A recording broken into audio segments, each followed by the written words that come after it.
Chers fans de foot, chers téléspectateurs d'Apart TV, bonsoir et bienvenue dans ce nouveau numéro du Clubhouse de Dribble. Aujourd'hui, au programme de la BGL League, de la PH, on parlera également du tirage au sort, de la Coupe de Luxembourg qui s'est déroulée aujourd'hui. Et pour parler de tout cela en plateau, j'ai avec moi le directeur et fondateur de Mental, le CEO Simon Béot. Bonjour Simon. C'est Marco, bonjour à tous. Comment tu vas? Tu parles bien dans le micro, s'il te plaît, parce que ça va. Sinon, je vais me passer des heures au montage. Je me fais engueuler direct. 10 secondes d'émission. Comment tu vas, Marco? T'es en forme? Oui, en grande forme. J'ai vu du beau spectacle encore hier, avec le match entre Dudelange et la Jeunesse. C'est très bien. Très bien. Donc ça fait plaisir, hein, parce qu'on voit de week-end en week-end. Il faisait beau, surtout pleuvait pas, c'est ça qui fait plaisir. Effectivement. Et puis, plus agréable pour aller voir un beau match. Et puis pour les techniciens sur la pelouse aussi, on a vu du beau football.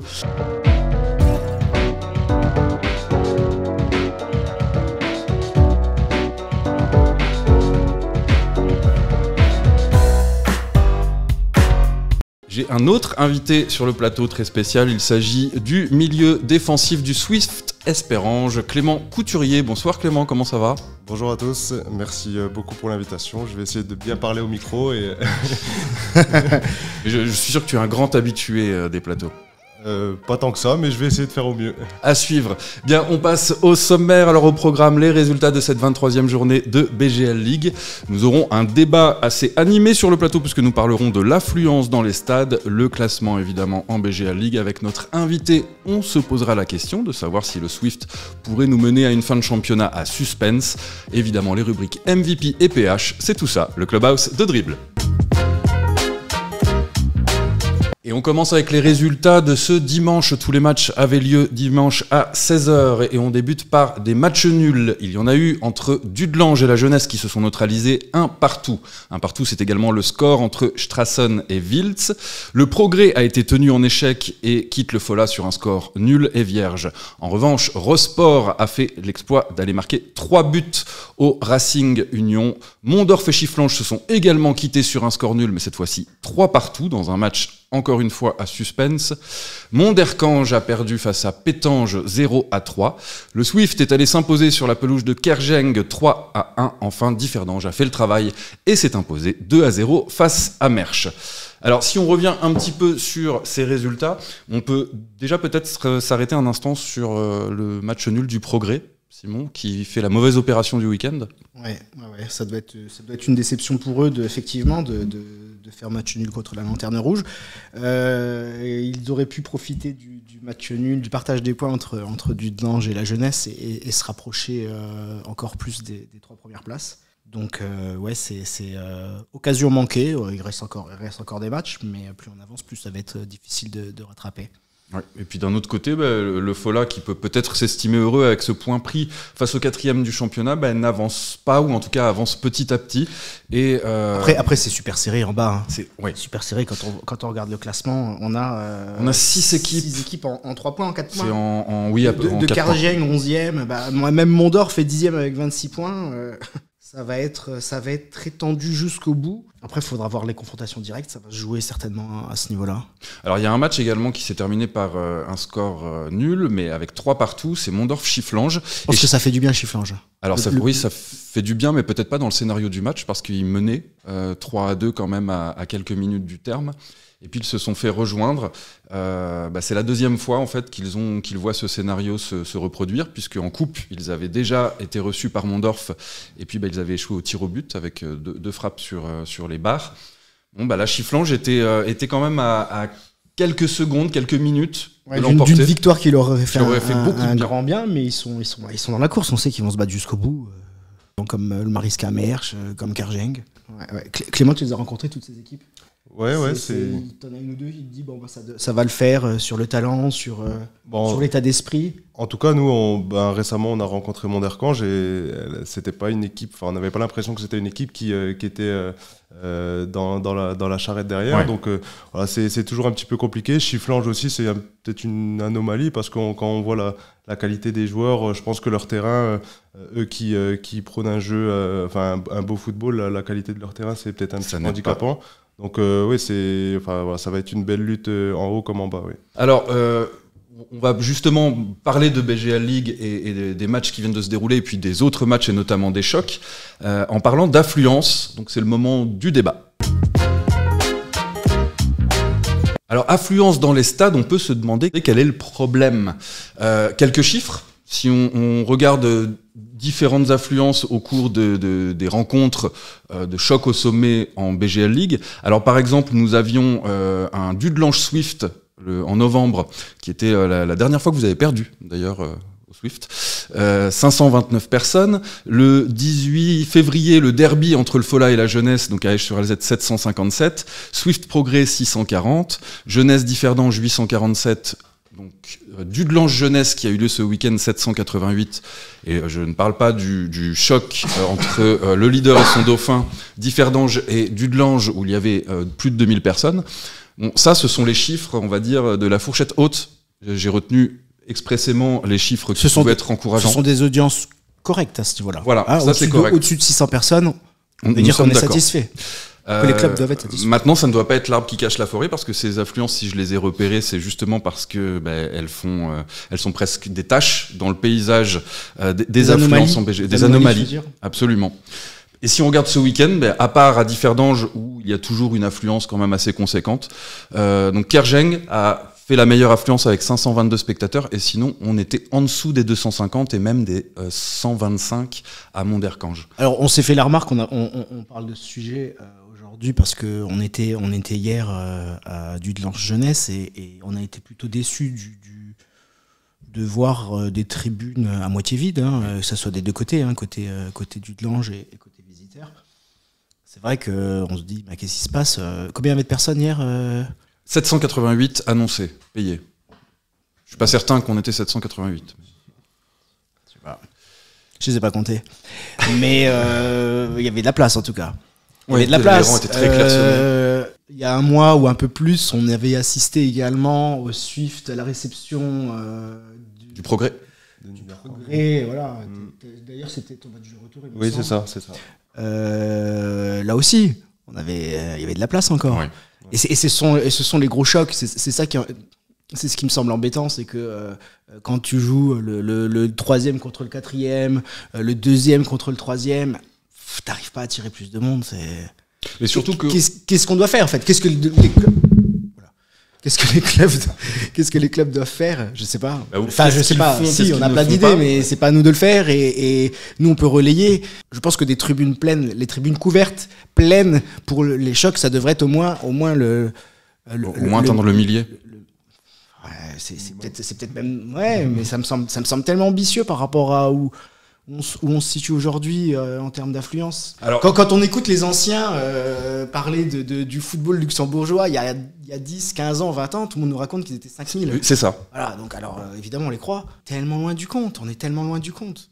Alors peut-être qu'un des éléments d'explication, en tout cas jusqu'à présent, ça pouvait être le mauvais temps, puisqu'on a eu quand même des mois de février-mars qui étaient extrêmement difficiles au niveau météo. Et on va toujours remettre en avant la même chose, c'est les matchs étaient en même temps. Oui, c'est un handicap, effectivement. Tous les matchs hier étaient à 16h, mais néanmoins, Dudelange, ça doit être entre 24 et 28 000 habitants. Alors oui, peut-être qu'il y avait 700 spectateurs, mais... Alors je rebondis puisque tu parles du calendrier, c'est vrai que dans les affluences records que j'ai cités, il y avait ce genre de choses également. Par exemple, le derby jeunesse qui avait été décalé...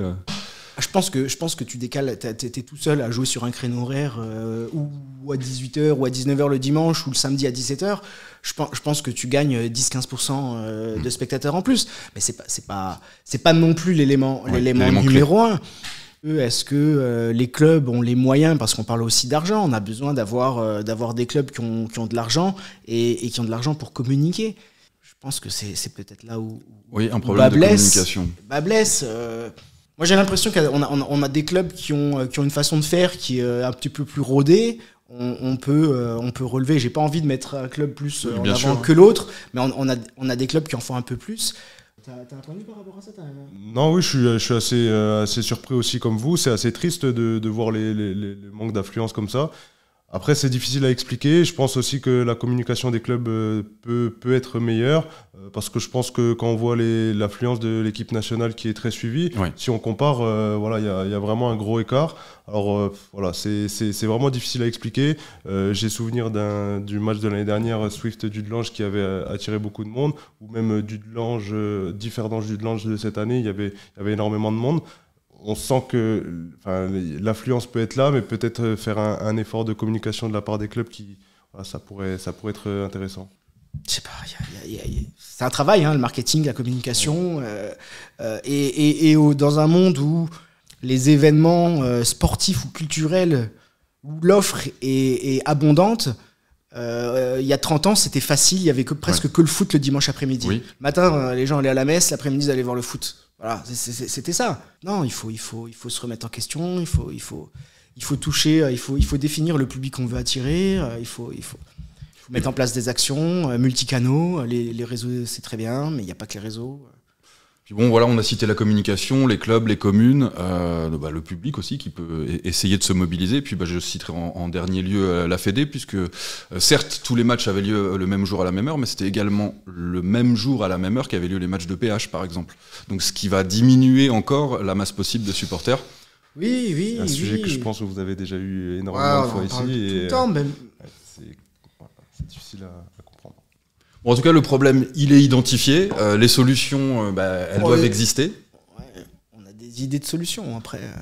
Bon, il y a un club qui n'a aucune difficulté de communication sur le terrain, en tout cas, c'est Differdange. On fait un point sur le classement. Donc Differdange seul en tête avec 52 points et compte 6 points sur son nouveau dauphin, le Swift Esperange, avec 46 points, égalité de points, mais meilleure différence de but que le F91 Dudelange. Donc pour l'instant, le progrès est décroché avec 43 points. Décroché avec 3 points.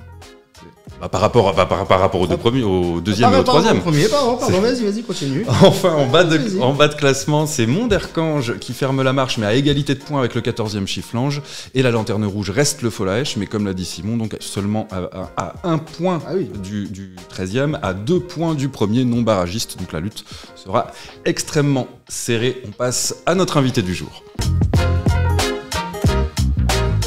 Notre invité, il a 30 ans, il a été formé à Auxerre, il est passé par Dijon, les Herbiers, où il a connu une finale de Coupe de France quand même. Première expérience au Grand-Duché, je crois, en 2018 à Dudelange. C'est ça. Ensuite, petit passage par la Belgique. Et puis, depuis 2021, tu es arrivé donc au Swift Esperange comme sentinelle. Le Swift qui est invaincu depuis la phase retour. On a beaucoup parlé de la jeunesse qui était invaincue, mais c'est le cas également du Swift, qui n'a pas perdu un seul match d'ailleurs depuis Dudelange. Et c'était le 12 novembre. De manière un peu facétieuse, j'ai remarqué que Roland Vrabec est arrivé le 21 novembre et qu'à partir du moment où il est arrivé, vous n'avez plus perdu. Il y a un lien de cause à effet ? Oui, évidemment, quand un coach débarque, même avec peu de temps de préparation, il y a toujours un petit choc et donc le fameux choc psychologique. Voilà, c'est ça. Donc ça a été le cas. On n'a pas perdu depuis son arrivée. Donc c'est une bonne chose. On a eu l'occasion de bien travailler durant la période hivernale avec lui, avec sa manière de jouer. Donc ça a été un plus avec quelques renforts au mercato hivernal. Et je pense que oui, on peut commencer, même si tout n'est pas parfait, on peut commencer à comprendre un peu où il veut nous emmener. Et tant mieux si on n'a encore pas connu la défaite. Tu parles des arrivées, des renforts au mercato. Effectivement, le Swift, ce qui se dégage surtout, en tout cas pour les observateurs que nous sommes, ce sont les individualités extrêmement performantes. Alors on parle très souvent ici sur le plateau de Dominique Stolz, de toi, et puis d'une nouvelle arrivée, Raphaël Holzhauser, qui est assez impressionnant quand même depuis qu'il a rejoint vos rangs. Oui, bien sûr. Moi, je l'avais connu en tant qu'adversaire quand j'étais en Belgique. Et il m'avait déjà impressionné. Là, il est parmi nous et c'est une chance parce que je pense que c'est un joueur qui, on va pas se le cacher, est au-dessus de la BGL. Et parfois, on a l'impression qu'il est très nonchalant, mais il apporte quelque chose qu'on n'avait pas. Il a une patte sur les coups de pied arrêtés. Il est décisif quasiment tous les matchs, voire plusieurs fois par match. C'est un joueur qui nous fait énormément de bien. Et je trouve qu'il a une belle complémentarité avec Dominique Stolz également. Ouais. Donc c'est un gros plus pour nous depuis son arrivée. Ce qui est assez peut-être pas étonnant, mais intéressant aussi, c'est de voir la mentalité qu'il a et puis la cohésion finalement qu'il a eu dans le groupe dès son arrivée. Il n'y a eu aucun problème d'intégration. Non, parce qu'en plus, ce qui est compliqué pour lui, c'est qu'il ne parle pas le français. Ça pourrait être un problème, frein, et on se rend compte que non. Je pense qu'il connaissait déjà le coach auparavant, donc ça aide aussi également. Il n'y a pas de barrière de la langue entre lui et le coach, et également Dominique Stolz. Donc c'est quelqu'un qui fait pas de vagues dans le vestiaire, on sait qu'il est là pour travailler, pour marquer des buts et nous aider à atteindre nos objectifs. Et pour le moment, lui, en tout cas, il n'a rien à se reprocher. Alors si on parle de vos objectifs, justement, donc là, vous êtes à 6 points du leader, vous avez passé les huitièmes de finale en coupe. L'objectif, en tant que tenant du titre pour vous, c'est de rester champion de Luxembourg. C'est compliqué à dire. Forcément, quand on est tenant du titre, on veut garder notre titre parce que c'était l'objectif premier en début de saison. Maintenant, on se rend compte tous les week-ends que Differdange ne lâche pas grand-chose. Même s'ils ont fait un petit faux pas la semaine dernière, ils se sont bien rattrapés cette semaine. Nous, il faudra qu'on fasse un 100% si on veut accrocher quelque chose. Il y a des confrontations directes qui arrivent d'ici peu, Dudelange, la jeunesse, Differdange dans les semaines qui arrivent. Donc je pense que à la fin du mois, on en saura peut-être un petit peu plus. Et voilà, nous, pour revenir à nous, notre objectif premier, c'était le titre de champion. C'est toujours le titre de champion. Maintenant, si c'est inabordable, ça sera très important de rester européen. Ouais, effectivement, si on regarde le calendrier, donc vous vous déplacez à Differdange le 20 avril, vous recevez Dudelange le 28, donc la semaine suivante, et la semaine d'après, vous vous déplacez à la jeunesse. Donc là, c'est sur ces 3 matchs que le titre va se jouer. Oui, entremêlés de matchs de coupe en plus. Donc ça va être des semaines très importantes. On aura besoin de tout le monde et voilà, c'est là que tout va se jouer. Alors la particularité d'Esperange pour moi, c'est de voir que malgré de nombreux buts encaissés, peut-être un peu trop, en fait vous en marquez toujours un de plus que l'adversaire. C'est un choix tactique de vouloir jouer tout pour l'attaque, un peu à la manière de ce qu'on voit en Bundesliga, ou c'est une contrainte due à une défense qui reste assez poreuse? Je pense que si vous en parlez au coach, il va pas dire que c'est un choix parce que il est vraiment pas content quand on prend des buts. Surtout que je pense à l'image des derniers buts que l'on prend, c'est évitable. C'est très évitable. Donc je sais pas si c'est un défaut de concentration, si c'est un défaut d'un excès de confiance ou autre chose. Mais en tout cas, nous on sait qu'on a des armes offensives vraiment très importantes et qu'on peut marquer à tout moment. Mais on se met un petit peu en danger nous-mêmes. Et, on vous sent moins serein qu'année dernière quand même d'un point de vue défensif. Oui, après les joueurs ne sont pas les mêmes aussi. L'effectif n'est pas le même. Honnêtement, c'est difficile à expliquer de pourquoi on est plus fébrile que l'année dernière. Mais en tout cas, on essaye de tout faire pour ne pas prendre de but. Maintenant, il y a une vérité. Je sais pas, ça fait très longtemps qu'on n'a pas fait un clean sheet, il me semble. Le dernier, c'était contre Niederkorn. Donc voilà, ça c'est un gros problème qu'on essaie de corriger. On a toujours un petit peu de mal, même contre Bétambourg. On a le match en main 3-0 cette semaine et on se fait un petit peu peur sur la fin. C'est dommage, mais voilà. C'est de la déconcentration. Ouais, je pense que c'est de la déconcentration. Maintenant, on pourrait accaparer un joueur, mais en final, à chaque fois, c'est jamais le même. Donc, il y a pas de, c'est collectif et on va essayer de corriger, surtout contre les adversaires directs qui arrivent. Alors parlons un peu de toi, Clément, parce que au-delà du Swift Esperange, tu as connu au mois de novembre et au mois de mars tes premières expériences en tant qu'international. Alors international malgache, ça peut sembler étonnant. Tu peux nous raconter comment c'est arrivé? J'ai été contacté cet été par la sélection. Je savais que je pouvais être éligible, donc tout s'est enchaîné assez rapidement. Le sélectionneur est venu au Luxembourg, j'ai obtenu la nationalité dans les semaines suivantes et j'ai été appelé pour la première fois en novembre et c'était tout de suite des matchs qui comptaient pour les qualifications pour la Coupe du Monde. Donc c'est vraiment des belles expériences. Peut-être qu'à 30 ans j'y pensais plus, mais je pense que ma carrière, il y a toujours eu des choses un peu improbables. Donc je profite et franchement, c'est que du bonheur. Et surtout, ça permet de te confronter au très haut niveau finalement. Parce que c'est niveau Coupe d'Europe. Oui, bien sûr. Après, ça dépend des pays dans lesquels qu'on affronte, pardon. Mais même mes coéquipiers, c'est des joueurs qui jouent en Ligue 1, en Ligue 2, en France, en Belgique, même dans d'autres pays. Donc ça permet de voir aussi, de se confronter à des adversaires importants, parce que quand on joue contre le Ghana, il y a des joueurs vraiment très importants. Donc c'est des belles expériences. On voit que le niveau est élevé. Et ce qui me rassure, c'est que je ne suis pas ridicule, donc c'est une bonne chose. Puis tu as l'air de porter chance en 2 titularisations, c'est 2 victoires, je crois. Oui, c'est ça, oui, exactement. Oui. Quand je suis sur le terrain, on gagne, donc si ça pouvait continuer. Alors justement, le coach Rakoton Drabé, j'espère que je le prononce bien, te fait jouer un petit peu plus haut que Roland Vrabec, puisqu'au Swift, tu es plutôt en 6 et à Madagascar, tu vas plutôt évoluer en 8. À quelle position tu te sens le plus à l'aise ? Ça a été une question ces dernières années où je n'ai pas vraiment de réponse, parce que je suis capable de jouer un peu plus bas comme un peu plus haut. Auparavant, j'ai même joué sur le côté. Maintenant, voilà, je suis plus fixé dans l'axe, mais j'ai pas de préférence. À Madagascar, on joue avec un 6 et 2-8. Je fais partie des 2-8. J'aime me projeter. Je pense avoir un gros volume de jeu. Donc, ça me permet de faire beaucoup de courses, à la fois défendre et attaquer. Donc, c'est un poste qui me convient. Comme au Swift, un peu plus bas, c'est pas un problème. Je veux juste revenir sur la saison du Swift et sur ta place au sein de l'effectif. Tu es un pilier pour nous, et pour ton tous les observateurs. Tu es un pilier de l'équipe. On a l'impression que c'est une saison où on t'a bien vu, tu as disparu, tu es revenu, il s'est passé pas mal de choses. Le dernier week-end, tu n'étais pas convoqué. Qu'est-ce qui se passe ? Tu es blessé, tu reviens de sélection, tu joues beaucoup.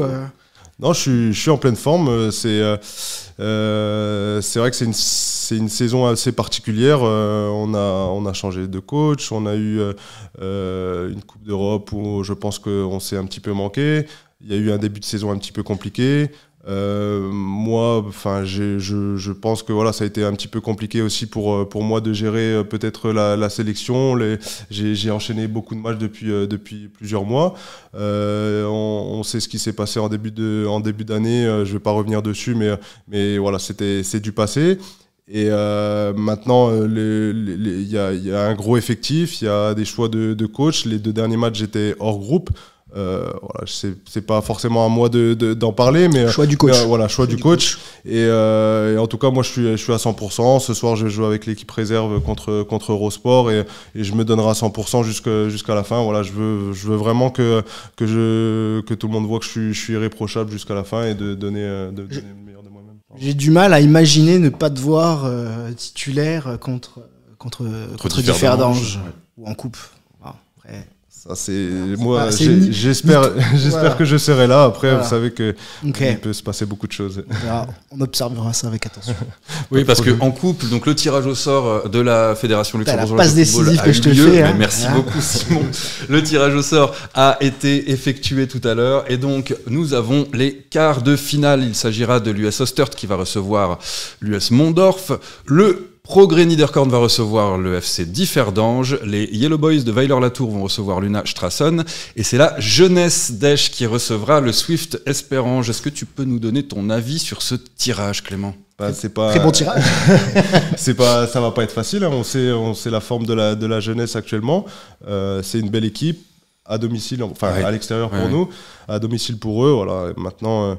on va déjà se concentrer sur Mondor, sur Differdange, et ensuite, chaque chose en son temps. Mais en tout cas, c'est un quart de finale très, très compliqué. Oui, qui aura lieu le 24 avril. Et il y a le derby. Derby Progrès Differdange, tout à fait. C'est une grosse affiche. Le tirage au sort a eu lieu également pour la Coupe des Dames. Et donc, les 2 affiches des demi-finales, ce seront L. Vormeldange et Racing Bétambourg. Alors on passe au MVP, c'est-à-dire la rubrique qui va élire le meilleur joueur de cette 23e journée de BGL League. Et pour évoquer ce MVP, je vais laisser la parole à Simon qui va nous parler d'un joueur du F91. Ouais, moi je veux parler de Stumpf qui a été, à chaque fois que je le vois, à chaque fois je vois jouer Dudelange, qui me semble être le patron de l'équipe. Évidemment, Hadji est très important, mais ce joueur est fantastique. Ça ferait une belle association d'ailleurs. Hein. Oui. Ah oui. Vous êtes complémentaires. Je pense que pour jouer à côté de toi, ça serait. Non, mais c'est le régulateur de l'équipe, du milieu de terrain automatiquement. Capacité de frappe, il stresse jamais, il perd peu de ballons, il perd très peu de ballons. De temps en temps, il décoche il peut décocher 2-3 belles frappes de 20-30 mètres. Non, c'est un très beau joueur. Il a été très très bon hier aussi. Il a été très bon hier. Il a une part prépondérante dans le retour de Dudelange dans le match, qui aurait pu. Tout à fait. Très très bon joueur. Ouais. Moi, c'est mon MVP du coup. Donc le MVP de Simon, c'est donc Chris Stumpf. Moi, j'ai envie de parler une fois de plus de Tarek Nouidra, l'infatigable milieu défensif de la jeunesse d'Esch, qui a encore délivré une très belle prestation hier, qui au niveau de la récupération est absolument intenable. Mais c'était un peu le pendant face à Stumpf. On avait Nouidra et du coup, ce qui nous a permis d'avoir un très beau spectacle hier. Clément, est-ce que tu as une idée pour toi du MVP de la 23e journée ? Non, j'ai vu seulement le match de mon équipe, donc c'est difficile à dire. Je pense je vais pas sortir un nom de mon équipe, mais je pense que ça a été une belle victoire collective, un petit peu difficile en fin de seconde mi-temps, mais on va dire que voilà, l'essentiel est fait avec la victoire. Après, s'il faut revenir sur les joueurs que vous avez cités, Nouidra qui est revenu cet hiver. Il a 35-36 ans, mais j'ai l'impression que son corps, il en a 20. Ouais. C'est impressionnant. Et Stumpf, depuis plusieurs années, je pense qu'il part jamais dans la peau d'un titulaire, mais c'est toujours quelqu'un qui le club peut compter dessus. Donc c'est très très important d'avoir des joueurs comme ça dans une équipe. Oui, eh bien, le joueur qui a été élu MVP, c'est quelqu'un qu'on n'a pas cité, mais qu'on aurait largement pu citer, artisan de la victoire de Differdange face à Mersch, puisqu'il est l'auteur d'un doublé, c'est Jorginho. Lui aussi, qui caracole en tête du classement des buteurs avec désormais 18 réalisations. Alors il y a un penalty, mais qu'il est allé obtenir lui-même, donc il s'est fait justice. Un très beau but en deuxième période. En première mi-temps, s'il avait eu un tout petit peu plus de précision au pied, il aurait pu aggraver le score par 2 fois. On a 2 ballons qui frôlent les poteaux.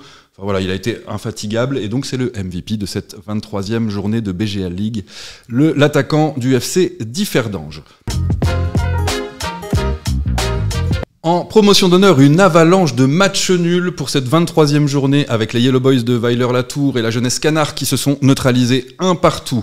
0-0 entre le dernier Berdenia Berbourg et le premier, le SC Bétambourg.